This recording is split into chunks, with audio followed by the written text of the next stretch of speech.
Bentrovati amici a questo nuovo spazio di approfondimento. Oggi parleremo di diabete ed obesità, due patologie molto diffuse e che possono essere anche molto gravi. Con noi la professoressa Lucia Frittita, alla quale do il benvenuto, direttrice del Dipartimento di Medicina Clinica e Sperimentale dell'Università di Catania, nonché responsabile dell'unità operativa dipartimentale di diabete e obesità del Garibaldi Inesima di Catania. Grazie per aver accolto il nostro invito. Vi ricordo il nostro numero di telefono, è il 342 7455 005. Potete rivolgere delle domande alla professoressa con un messaggio. Professoressa, abbiamo detto che sono due patologie molto diffuse nella popolazione. Quando si parla di diabete, quali sono i valori che non devono essere superati? Intanto buongiorno a tutti. Allora, il diabete, intanto noi diagnostichiamo, ecco, la diagnosi di diabete si fa in base ad una glicemia che può essere una glicemia al digiuno oppure una glicemia nell'arco della giornata. È tipica, ad esempio, non so, il paziente che arriva in pronto soccorso, ovviamente viene fatto un controllo della glicemia e spesso il paziente potrebbe non essere a digiuno. Allora, nel primo caso, quindi se noi facciamo una glicemia a digiuno al mattino, i valori devono essere inferiori a 126, maggiori di 126 mg per decilitro, si parla di diabete mellito.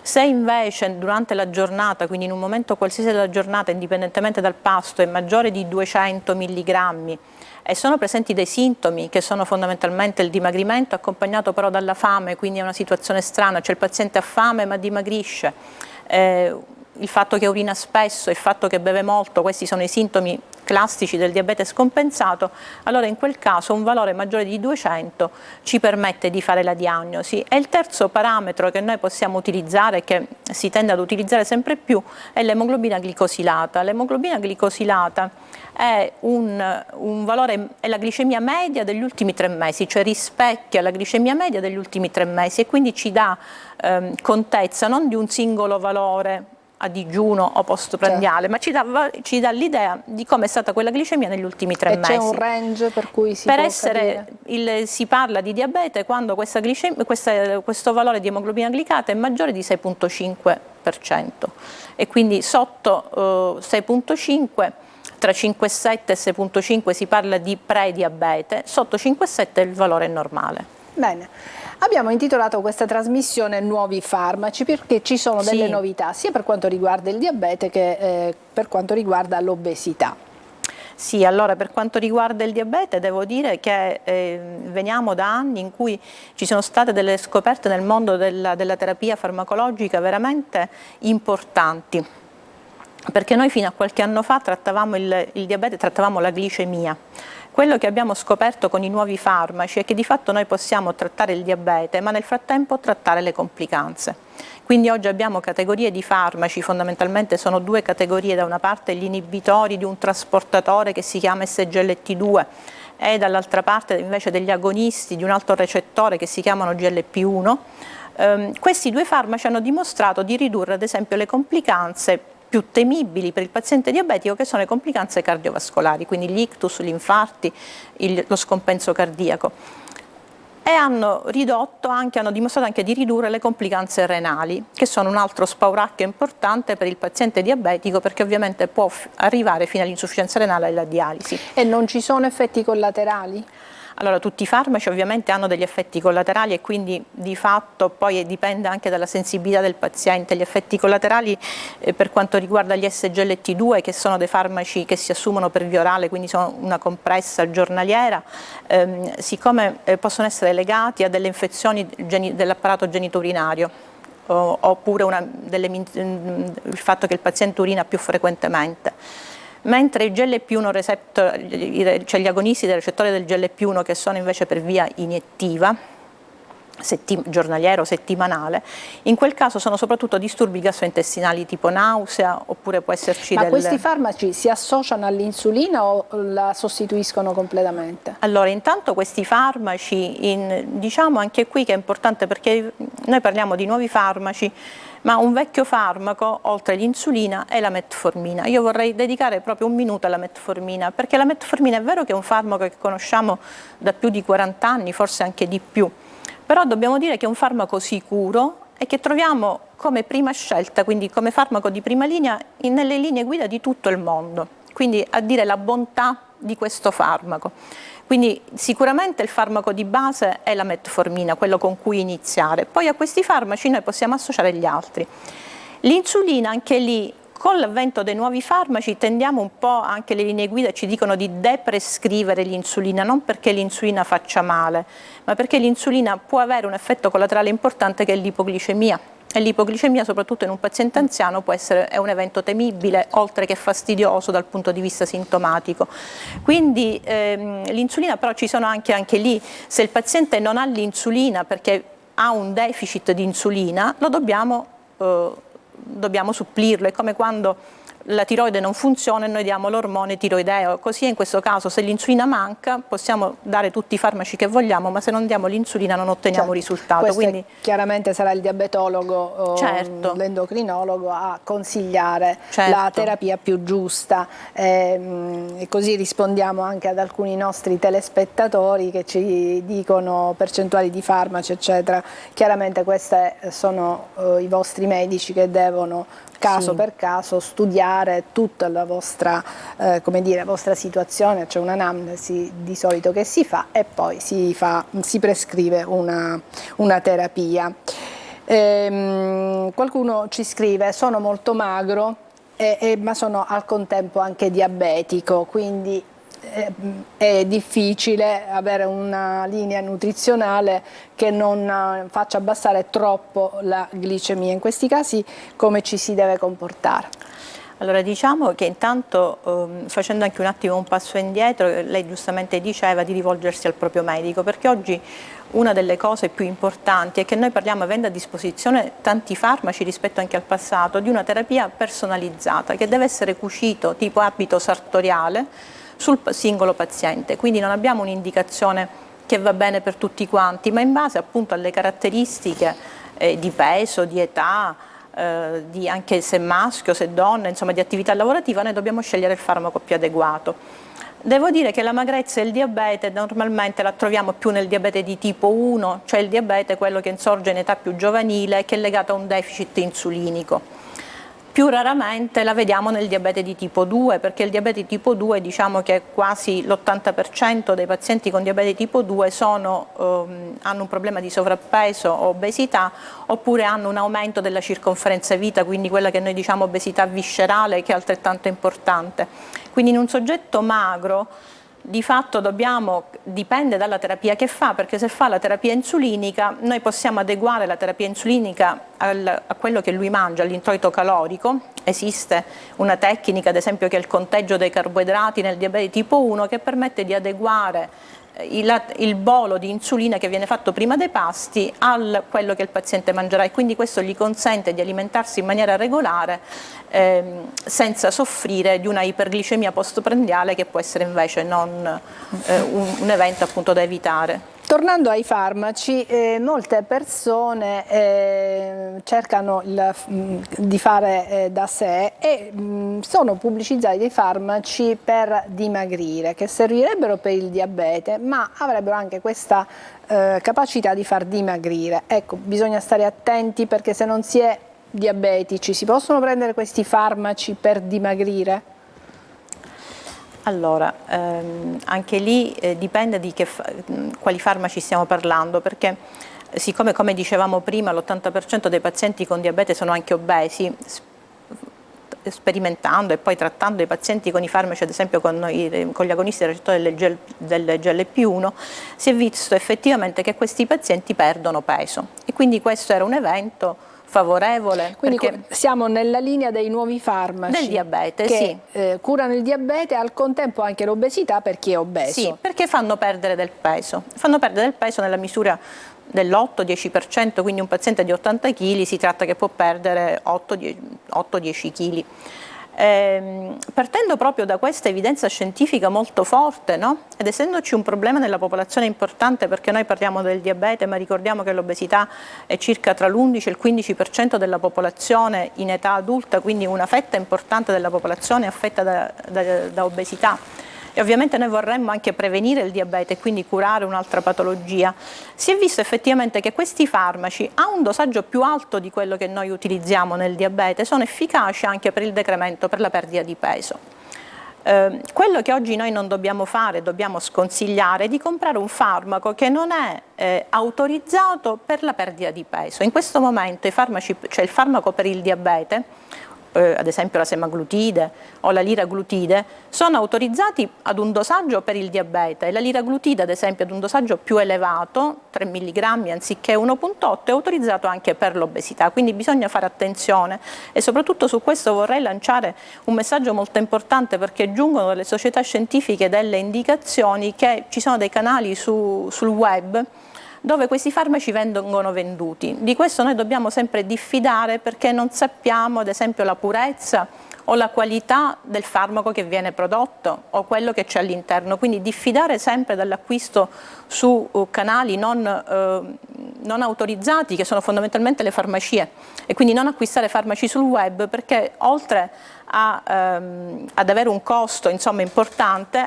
potrebbero avere anche degli effetti collaterali altrettanto importanti, soprattutto se sono farmaci non adeguatamente puri dal punto di vista perché sono farmaci questi molto, molto complessi, e quindi dico devono essere anche prodotti in maniera adeguata. Quindi diffidare, mai andare su internet, cliccare farmaco contro l'obesità o contro la glicemia e magari spunterà il nome del farmaco e acquistarlo così. Ecco, molta attenzione, sì, perché si sta trattando di molecole nuove, sperimentate, però quelli che si trovano in farmacia, mentre quelli che si possono acquistare tramite internet, insomma, bisogna stare molto attenti.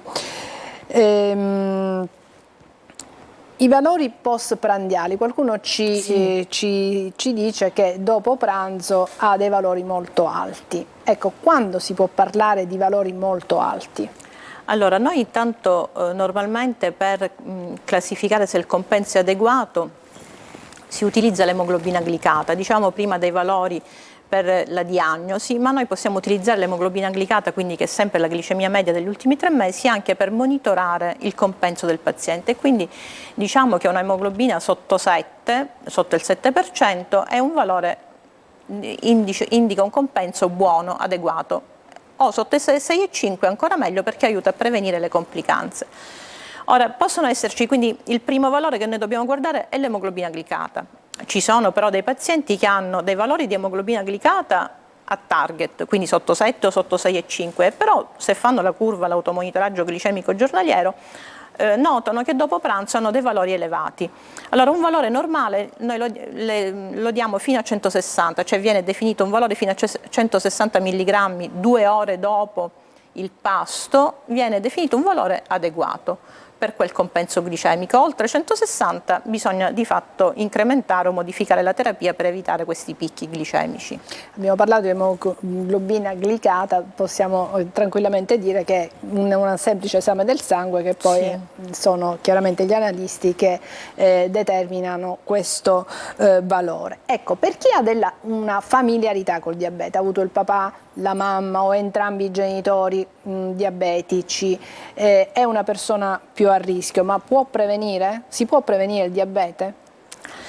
Allora, se parliamo di diabete di tipo 2, quindi il cosiddetto diabete dell'anziano, lo possiamo prevenire con un adeguato stile di vita, quindi fondamentalmente dieta, più alimentazione adeguata, quindi un'alimentazione sana che eviti ad esempio gli zuccheri semplici, il pane bianco, un eccesso di carboidrati, un eccesso di bevande zuccherate e di dolciumi, e l'attività fisica. L'altra cosa importante si deve considerare che quando noi camminiamo, questo è valido anche per i diabetici, il nostro muscolo consuma glucosio. Fondamentalmente la benzina con cui il nostro muscolo si muove è il glucosio. Quindi, ad esempio, un'adeguata attività fisica le linee guida ci dicono almeno 150 minuti a settimana, quindi sono i 30 minuti 5 volte al giorno, oppure possiamo fare molti telefonini o smartwatch oramai monitorano anche i passi. Tra i 6.000 e gli 8.000 passi al giorno sono adeguati ad esempio per una prevenzione di questo tipo appunto di patologia, quindi è una cosa abbastanza semplice. Quindi una passeggiata E l'altra cosa quotidiana che dovremmo fare, sicuramente tutti a casa abbiamo il metro che magari usavano le nostre mamme per confezionare vestiti a casa. Quindi la circonferenza vita è un altro parametro importante, perché anche lì se abbiamo una circonferenza vita, se donna minore di 88 e se uomo minore di 102, non abbiamo la cosiddetta obesità viscerale. Quindi invece se abbiamo un girovita importante, quello è una delle cose da prevenire, piuttosto che, cioè non soltanto il peso in generale, ma proprio la distribuzione anche del grasso è l'altra cosa importante per la prevenzione del diabete di tipo 2. Sorrido perché c'è una signora che ci scrive che suo marito da 9 mesi sta prendendo una pillola per il diabete mellito tipo 2, ha 74 anni, si chiama Glucopage, la pillola. 500, però da quando prende questa pillola è dimagrito di 12 kg. Mangia anche un po' di meno, ma non in maniera esagerata, però non si riescono a spiegare tutto questo dimagrimento. Dice, ci dobbiamo preoccupare oppure è normale, perché magari sta tenendo a bada la glicemia e quindi è normale questo dimagrimento. Allora, il glucofaggio è fondamentalmente la metformina di cui parlavamo prima. La metformina determina una lieve perdita di peso, ma stiamo parlando di circa 2 kg, tra i 2 e i 3-4 kg, non 12 kg. Quindi in questo caso bisogna capire nell'esattezza, però magari molte persone, soprattutto nel momento in cui hanno avuto diagnosticata la malattia, regolano in maniera importante, forse eccessiva, l'alimentazione. Quindi certo, è possibile, bisogna capire se il dimagrimento è dovuto ad un'eccessiva attenzione. Comunque fare qualche altro controllo, sì, un'ecografia anche dell'addome, sì, esatto. Io direi di andare in pubblicità. Continuate, se volete, a porre le vostre domande con un messaggio al 342 74 55 005 e torneremo in studio fra pochissimo.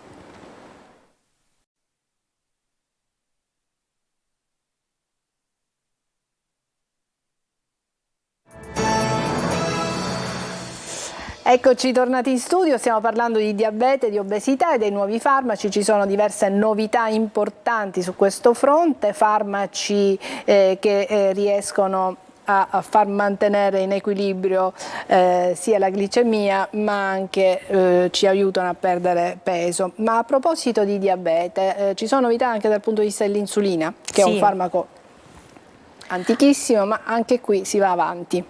Sì, devo dire che da questo punto di vista la ricerca scientifica ha fatto veramente negli ultimi anni dei passi da gigante.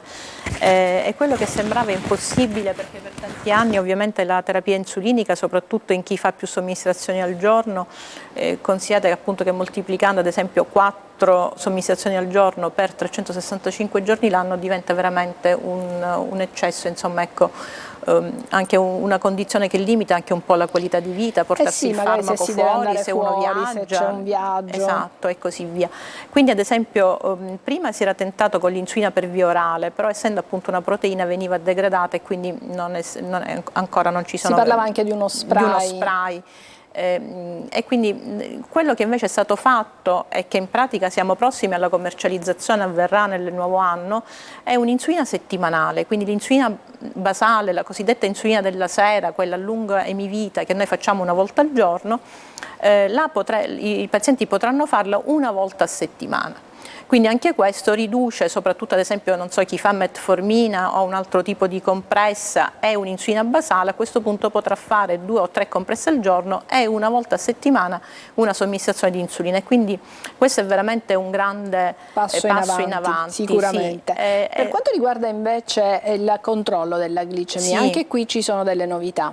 Sì, anche qui ci sono delle novità e dobbiamo dare anche plauso alla Regione Sicilia, perché ad esempio se parliamo del paziente di tipo 2, che è quello che noi stiamo affrontando, esiste un sensore, così se vogliamo dirlo un holter glicemico, per fare il paragone con l'holter cardiaco, che si applica nella parte appunto anteriore del braccio, e questo sensore, semplicemente passando davanti il cellulare oppure appunto l'apparecchietto che viene dato insieme al sensore, è in grado di leggere, quindi con un Bluetooth senza bisogno di pungersi, di leggere la glicemia.